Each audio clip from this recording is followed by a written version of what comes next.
Welcome back. I'm here today with Cliff Dochterman. Cliff, welcome to today's show. Thank you. Cliff, give me some of your background of the pathway that you followed in life, and as you're looking back and reflecting, what do you want people to know you for? Well, I've spent my major career was, of course, in higher education. I worked at the University of California at Berkeley for some 20 years, and also the University of the Pacific over in Stockton, California for another 20 years. And in between with the National Education Commission of the States, where we consulted with governors and with state legislators on educational issues around the country. So that was where I spent most of my professional life, was as a teacher for 9 years and then as an administrator. What helped you decide that you wanted to work in higher education? Well, actually, I went to law school at the University of California as my graduate program, and then decided that I just wasn't that strongly interested in practicing law, but that I had this desire of working with young people on college campuses, and I had an opportunity to go to work. They gave me a job for a year, and it lasted for 20 years at the University of California. So that was a change in my career at that early period of time, but I found it's a very, very satisfying life to spend it in the atmosphere of a college or university.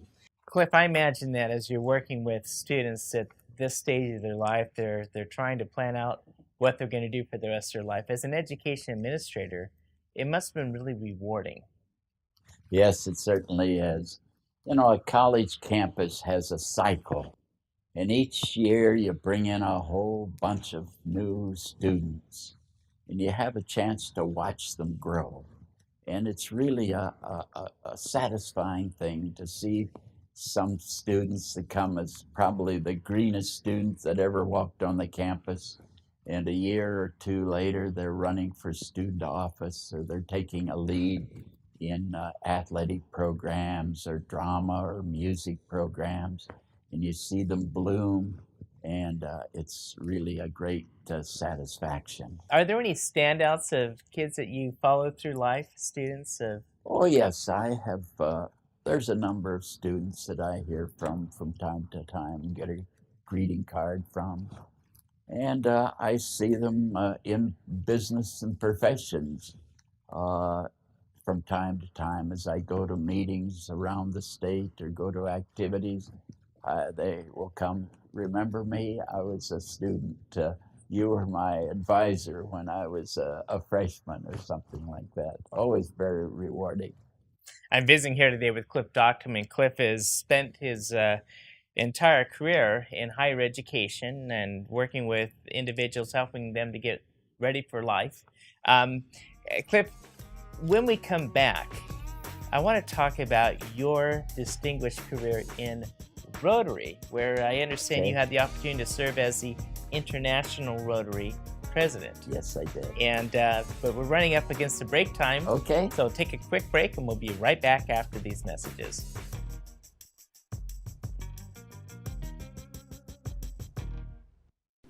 I love fishing, with my family. I think it would be easier to use a net. It was so much fun. The times when we are together, it makes it all the more worth it. Having Dad teach them how to cast a fly rod, and as long as we're doing stuff together, we're having fun. Some people see a father and a son fishing together, while others see a succession plan.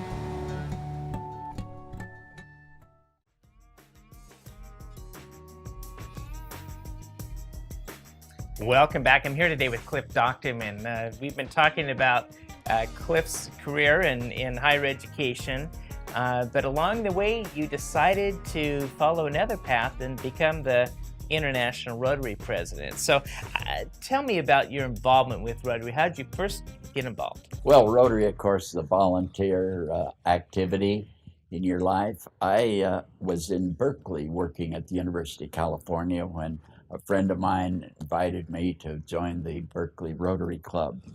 I was young, I didn't know much about a service club, but I was just so pleased to be invited to join with what was at that time the leaders of the community.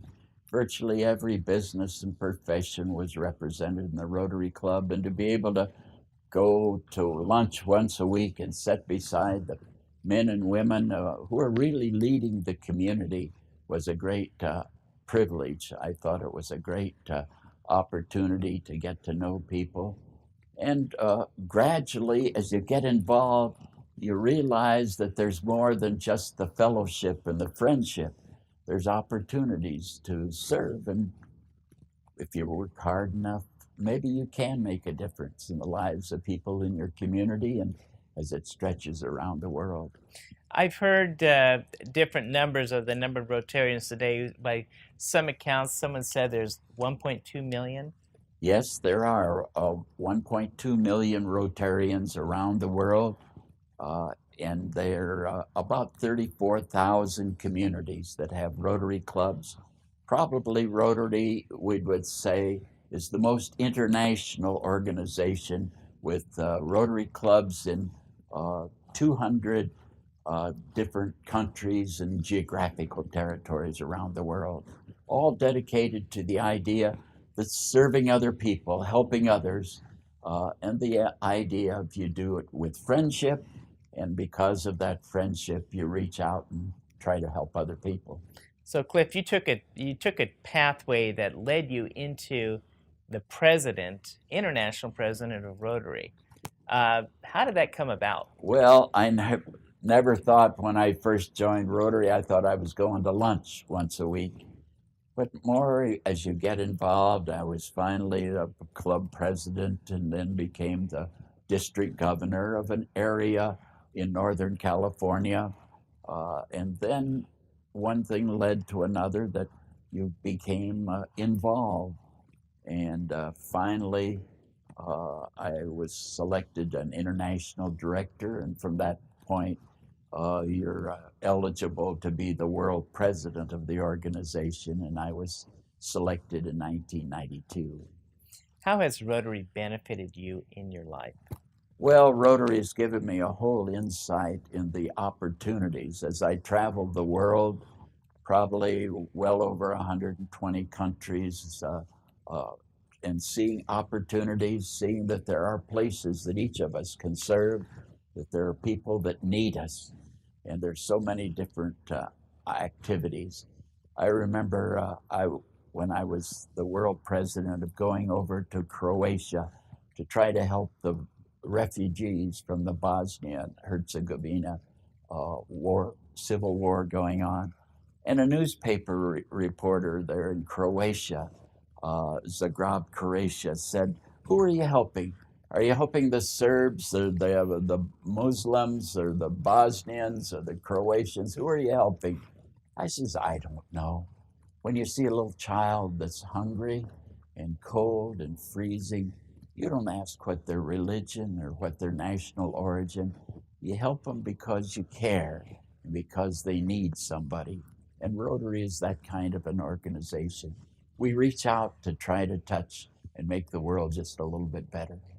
I'm visiting here today with Cliff Dochterman. Cliff has run a distinguished career in higher education, and along the way, he became the International Rotary President. Cliff, we're running up against the break right now. When we come back, though, I want to get into your involvement with the Boy Scouts. Yes. And I understand that they now have an award called the Cliff Dochterman Award, and we'll get more into that after we come back right after these messages. When I grow up, I want to work with very successful people. I want to advise people so that they can pay less tax. Hang out with my clients on the golf course. Fishing. And on their private yachts.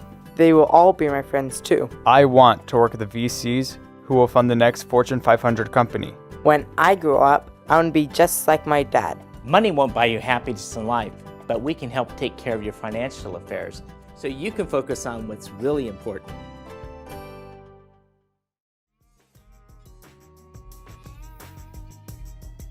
Welcome back. I'm here today with Cliff Dochterman. We've been visiting about the years of Cliff's life, where he's spent a successful career in higher education, and also served as a Rotary president for the International Rotary Organization, 1.2 million members in 1982.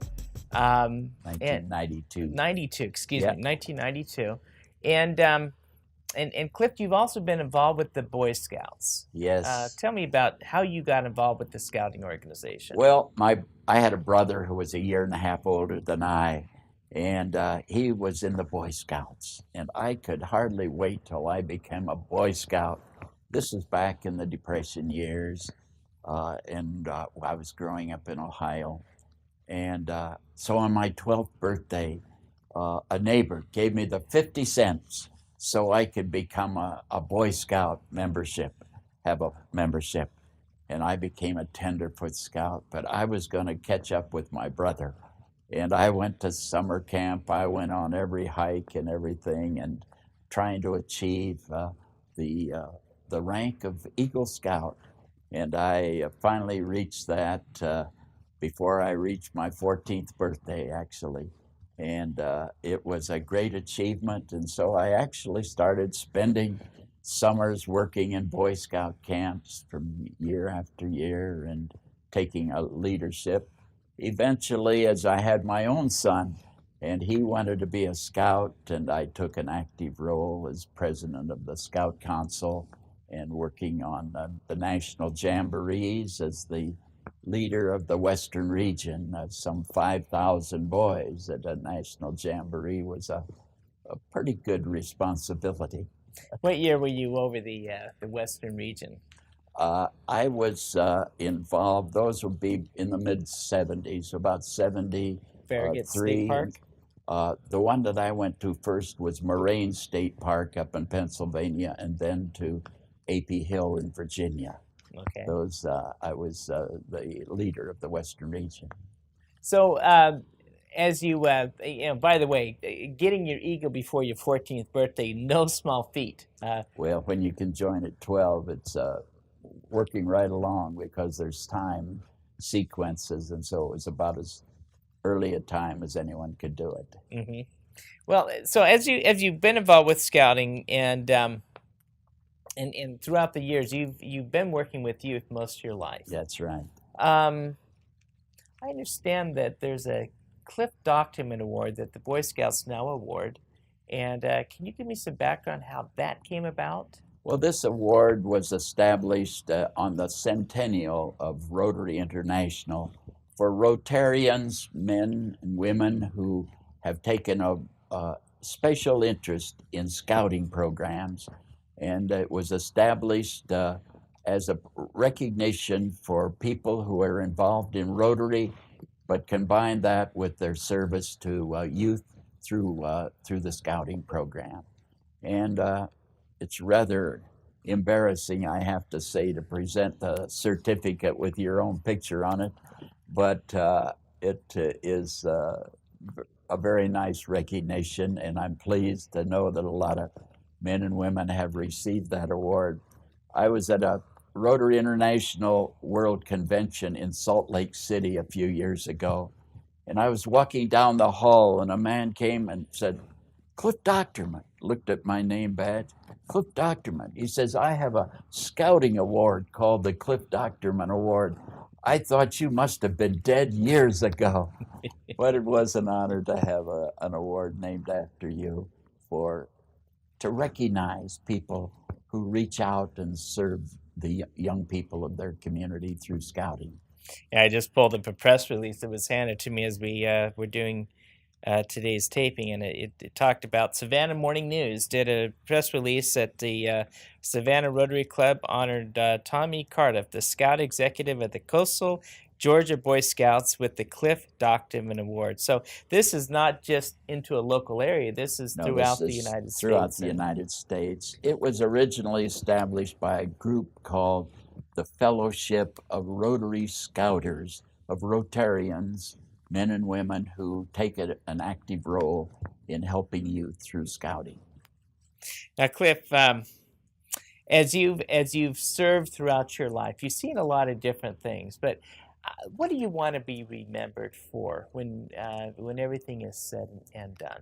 Well, I don't know that I have any big desires. I just have a feeling that would like to be remembered as someone who did a job when it was there to do. I often talk to kids. The biggest thing about that you'll learn in life is to do a job when it has to be done, whether you want to do it or not. If it has to be done, somebody ought to reach out, and that's your responsibility of a responsible individual. So I like for kids to take a belief that they can do something, that they can become much more than they ever think they can be. And if that's their achievement, then it's a great satisfaction. I've always a great satisfaction to see young people that I've known when they were going to college or been in my classes or something of that nature, to see them successful in their life, having good families, having good children, and raising people in a responsible manner. That's the greatest satisfaction anyone can have, I believe. So it seems to be focused on family and doing your best through life. I think so, because everybody has to build their own life, but you have to have a basis, and you hope that comes from your family, from your parents, from your church, from your scouting group, from your school, from your coaches, from your music teachers. All of these have an impact upon young people, and I think that to have a chance to be one of these kind of leaders during your lifetime is a rare opportunity and a very rewarding kind of a career. You know, Cliff, if people want to get involved in helping the scouting organization, what advice would you have for them? Well, there's opportunities for men and women in the scouting program. It can be as simple as merely helping out in a local scout troop, to be a leader, to be an advisor, to help with merit badge counseling. It can be reaching out into leadership positions, scoutmasters, den families. It can be on executive boards of a scout council, can be working in summer camps, can be supporting the scouting with your financial contributions and support, or even gifts in kind that scout camps and scout organizations need. So there are many opportunities. You can get involved at virtually every level you can imagine, and it is a very, very satisfactory experience to know you're touching and hoping to strengthen the lives of young people so that they become growing up into responsible citizenship. I've been visiting here today with Cliff Dochterman. He's had an inspiring career in higher education, but also more than that, giving back, serving with Rotary International and the Scout organization. Cliff, thank you for being on today's show. My pleasure to be with you. We'll be right back after these messages.